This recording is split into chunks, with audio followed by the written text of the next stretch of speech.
ঘরের মাঠে দাপুটে জয়ে আফ্রিকা মহাদেশ থেকে প্রথম দল হিসেবে আসন নিশ্চিত করল মরক্কো। শুক্রবার রাতে 10 জনের নাইজারকে 5-0 গোলে বিধ্বস্ত করে 2026 বিশ্বকাপের মূল পর্ব নিশ্চিত করে মরক্কো। কামরুজ্জামানের তথ্যচিত্রে বিস্তারিত জানাচ্ছেন লাবণী আক্তার। 10 জনের নাইজারকে 5-0 গোলে বিধ্বস্ত করে 2026 বিশ্বকাপের মূল পর্ব নিশ্চিত করল মরক্কো। শুক্রবার রাতে ঘরের মাঠে দাপুটে জয়ে আফ্রিকা মহাদেশ থেকে প্রথম দল হিসেবে আসরটি নিশ্চিত করল তারা। প্রথমার্ধেই ম্যাচের মোড় ঘুরিয়ে দেন ইসমাইল সাইবারি। তার জোড়া গোলের পাশাপাশি নাইজারের আব্দুল লতিফ গুমেই লাল কার্ড দেখে মাঠ ছাড়ায় সহজ হয়ে যায় স্বাগতিকদের জয়পথ। এরপর দ্বিতীয়ার্ধে গোল উৎসবে যোগ দেন আইয়ুব এল কাবি, হামজা ইগামানে ও আজিনদিন উনাহি।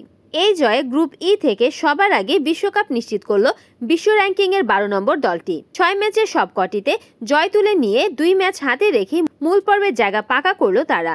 এর মাধ্যমে মরক্কো 48 দলের বিশ্বকাপে পৌঁছানোয় 17তম দল হলো।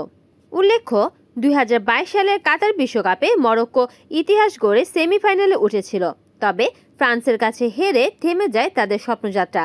এবারের আসরে নতুন উচ্চতায় পৌঁছানোর স্বপ্ন দেখছে আফ্রিকার গর্ব Morocco. Desk news, Kamruzzaman Kamrul, NN TV।